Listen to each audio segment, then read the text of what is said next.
Olá! Hoje a gente vai mergulhar num paradoxo bem interessante que está acontecendo no coração do setor bancário global.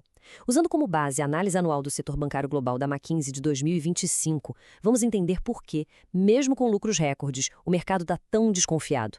E mais importante, porque a precisão quase cirúrgica está tomando lugar daquela antiga ideia de força bruta para definir quem vai ter sucesso. Bom, vamos lá. A nossa história começa com um verdadeiro mistério. Um setor que, por um lado, está no auge do sucesso financeiro, mas que, por outro, enfrenta uma desconfiança enorme dos investidores. Como é que pode uma coisa dessas?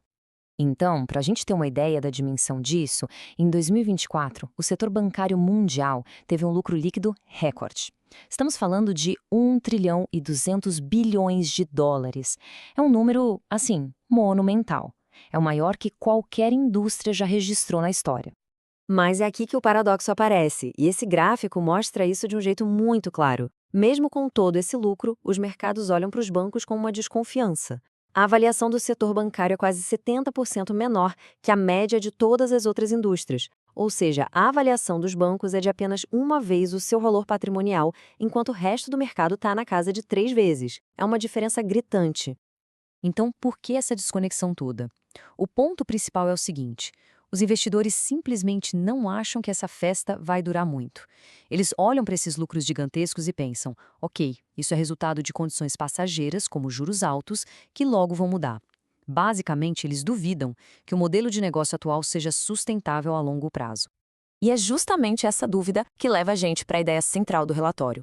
Aquela estratégia antiga de simplesmente crescer, de ganhar escala a qualquer custo, o que a gente está chamando aqui de peso, parece que não funciona mais.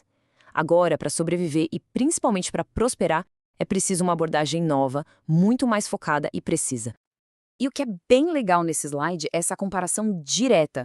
O manual antigo era como usar uma marreta, sabe? Buscar escala por buscar, usar uma segmentação de clientes super ampla. Já o novo manual é tipo um bisturi, fusões e aquisições super direcionadas, hiperpersonalização, pensando no segmento de e uma disciplina de gestão no nível micro, bem detalhada. A McKinsey até detalha essa nova abordagem numa caixa de ferramentas da precisão.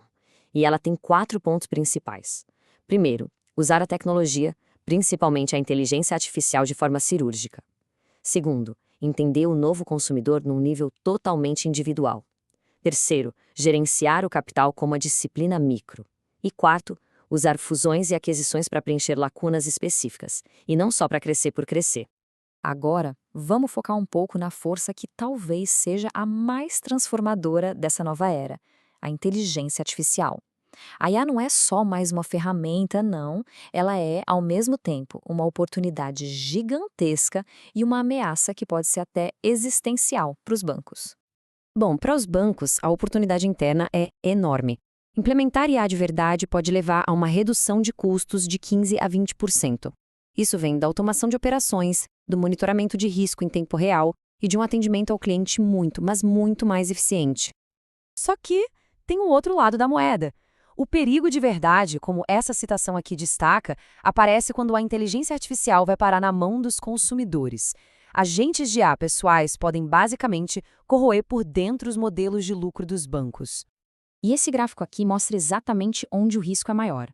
Os lucros que vêm de depósitos de consumidores e de cartões de crédito são os mais vulneráveis. Por quê? Porque essas duas áreas dependem muito da inércia do cliente, daquela tendência que as pessoas têm de não ficar procurando as melhores taxas. E os agentes de IA são projetados para acabar exatamente com essa inércia. E o tamanho dessa ameaça é impressionante. A McKinsey calcula que os agentes de IA dos consumidores poderiam simplesmente apagar 170 bilhões de dólares dos lucros globais dos bancos. Isso é tipo 9% do total se as instituições não se adaptarem rápido. E essa ameaça da IA está totalmente ligada a uma mudança fundamental que já está acontecendo agora. O consumidor de produtos bancários hoje em dia já se comporta de um jeito completamente novo. E aquela ideia de lealdade ficou no passado. Olha, esse dado aqui é chocante. Em 2018, 25% dos clientes, ou seja, 1 em cada 4, abriu uma conta nova no banco que já usava sem nem pesquisar.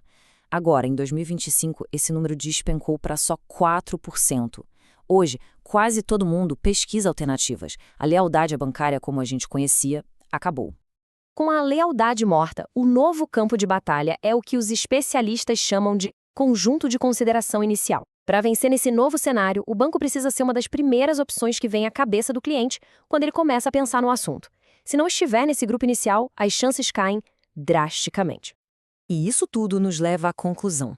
A gente está entrando numa era em que as apostas são muito altas e que vai separar claramente os bancos que vão prosperar daqueles que vão ficar para trás. E a diferença entre eles vai ser justamente a adoção dessa tal de precisão. E esse slide aqui ilustra perfeitamente o que está em jogo, usando uma métrica de lucratividade bem importante, o ROT. Os pioneiros da IA, que abraçam a precisão, podem ver o retorno deles aumentar em até 4 pontos percentuais. Por outro lado, os atrasados podem ver uma queda de até 4 pontos. É uma diferença de 8 pontos percentuais no desempenho, o que no setor bancário é uma coisa enorme. Então, para a gente fechar, fica uma pergunta provocativa que resume bem o centro de toda essa transformação. Quem vai gerenciar o nosso dinheiro em 2035?